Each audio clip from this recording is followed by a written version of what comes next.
You know, we are the defending champions. I was the head coach at that time too. Right now, I'm also the head coach that will take the team.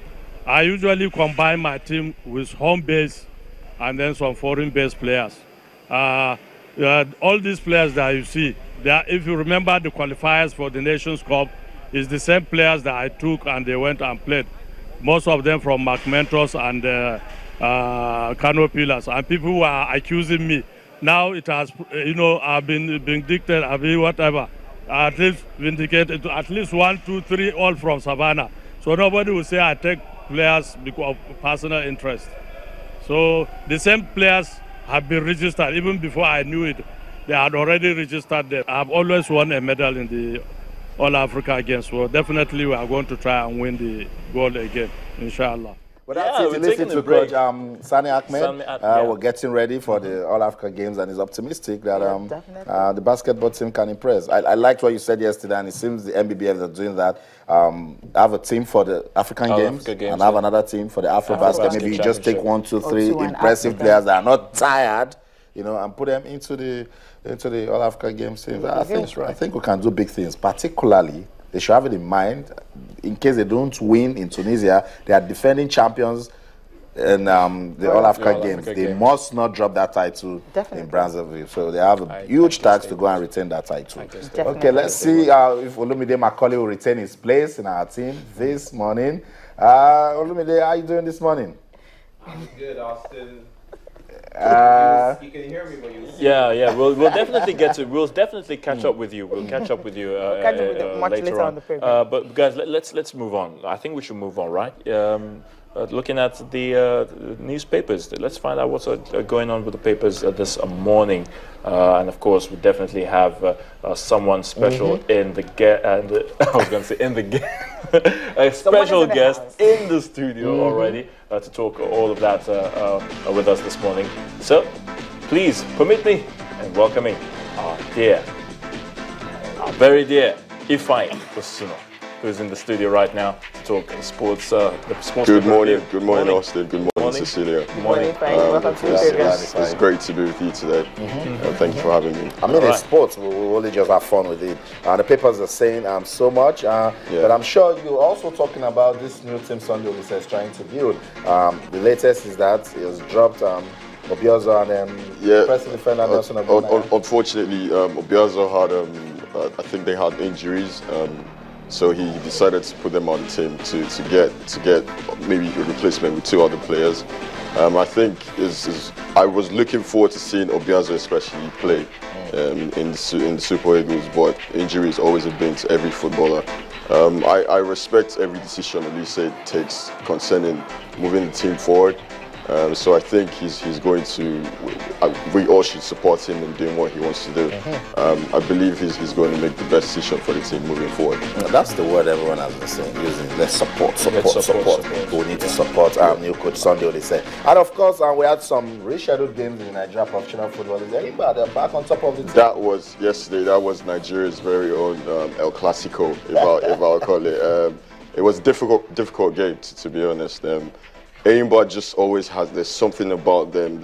I think it's ingrained in them. There's just that winning mentality. They were able to overturn the difficulty and they came out with a victory. So I think it was a good result for Aimbot, and it's still keeping them in the top spots in the Nigerian Professional Football League. Okay, there's this one, Ebola scare. I'm actually afraid of this one. Nigeria to host Cote d'Ivoire and Sierra Leone game.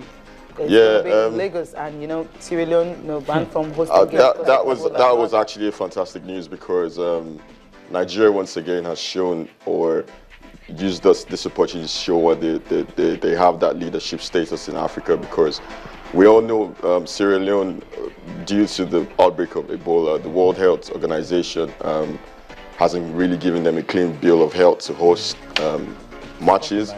So they seek to play in Nigeria, and I think the NFF did the right thing by going to request or get permission from the health ministry, who in turn said yes, we could go ahead and do it, or they could go ahead and do it. So it's a great thing that Nigeria is stepping into. We have nothing to worry about. Well, we have nothing to worry about. We have nothing to worry about. I was going to ask a question like that. You know, you talk about fans. You know, the fans. I'm sure if the NFF, the Federal Health Ministry, they're working together. I believe they're going to make the best decisions about this. I know they're making contingency plans on how to handle ahead. There's a 32-man team expected to come from Sierra Leone, so they have all that plans in the pipeline to make sure that everything goes on. Check all of them. Yeah, so I don't think there's any need to worry. Yeah. I can worry because I know some Nigerians who want to go to the stadium to watch the game simply because they feel, oh, they're from Sierra Leone and Ebola and all that. But like you said, just as you said, maybe no scare, and we shouldn't be afraid simply because, you know, they must have, you know, watch it. Now, there's also this story on Complete Sport. It says MNK doubtful for Allied League opener. Does that mean he's injured?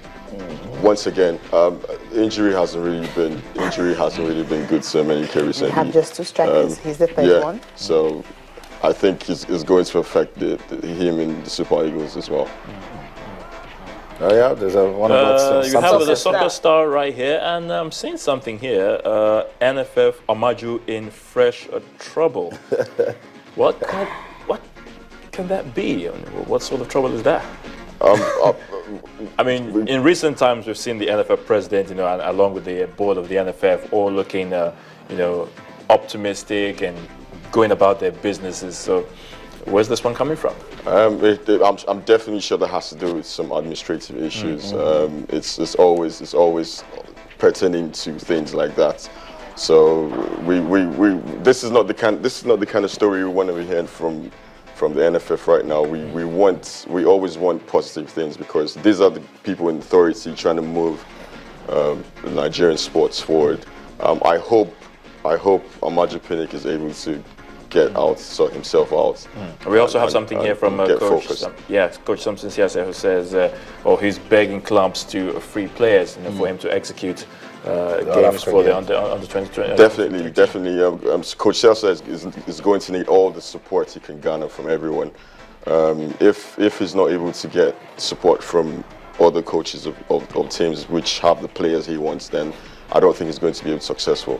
So I think the people who, once again, are in authority, people who he needs to work with, need to help him out in getting him access to those players. Because at the end of the day, I think he's going to benefit.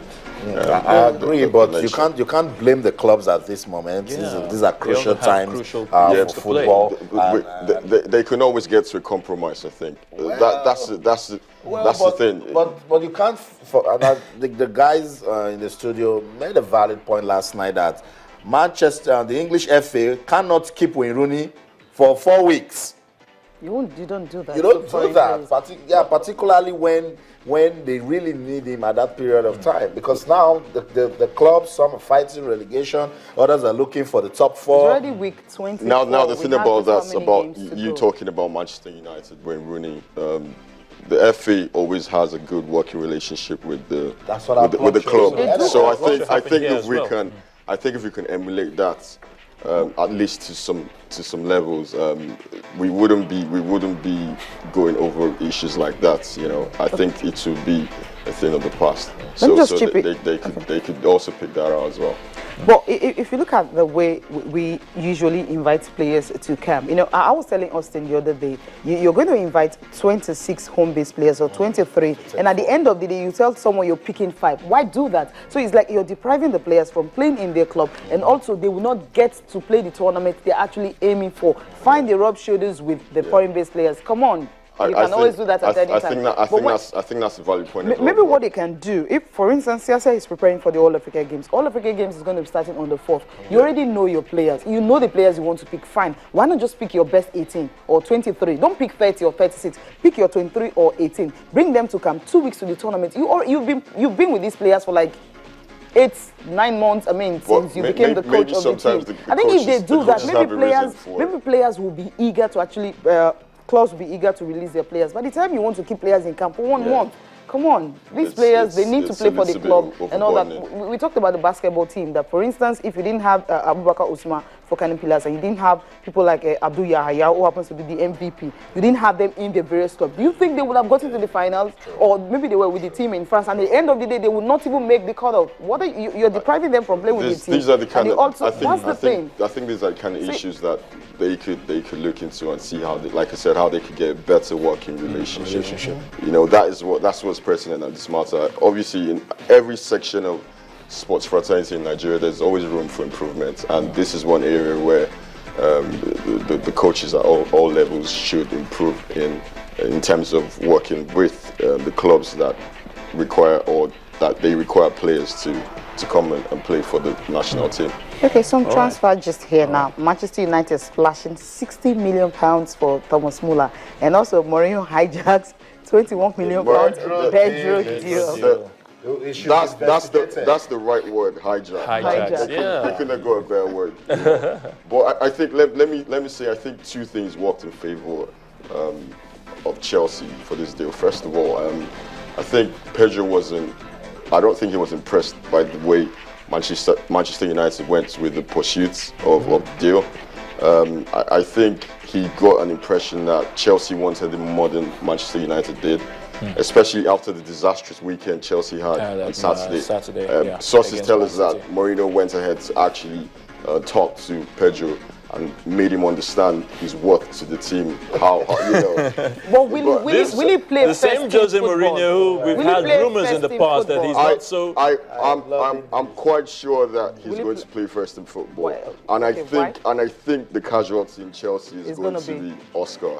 Oh dear. Unfortunately. Not Ramirez. Not Ramirez. So I think Oscar is going to be. I think Pedro is going to stick to that right wing, and Hazard is going to have his preferred left maybe Pedro wing. Cuts in. And Pedro cuts in. So it's going to be that trio of Costa, Hazard, and Pedro on the right. So unfortunately, Oscar is going to have to make way to the bench. It's football. Okay. Never know. Thomas Muller, what is he coming to do at Man U? They've lost Pedro. Right now, I think Muller is going to be a good acquisition for Manchester United. Better than Pedro. Because Wayne Rooney is not, he doesn't have that form we've known him to possess over the years. Maybe it's because it's still early days in the season. No, I don't. Well, maybe. Yeah. It's too early to judge because no one really wins a trophy in August. But at the same time, everyone wants to try and strengthen the squad now. Rooney to me he's been isolated so many times in the course of the game. He's looked like he's lacked composure. I mean, in the first 3 games, he hasn't looked himself. So I'm sure the coach is thinking about just enhancing that department a little bit. He lost out on Pedro. Muller is not back. And then guys, I'm thinking there was Muller. He can also work with Bastian. Yeah, definitely. The Van Gaal connection again, from Bayern Munich as a manager now to Manchester United. Muller, a player like Muller, who we know has a tremendous pedigree. You know, I don't think there are a lot of players in. Will he give them 20 goals a season? Because he said he's looking for that. He doesn't need to give them 20 goals a season. I think if he gives them 10 to 15 goals, okay. that's There's a whole lot of quality in that Man United squad. God, come on, Cecilia. Okay, I didn't talk about Rooney today. He did so.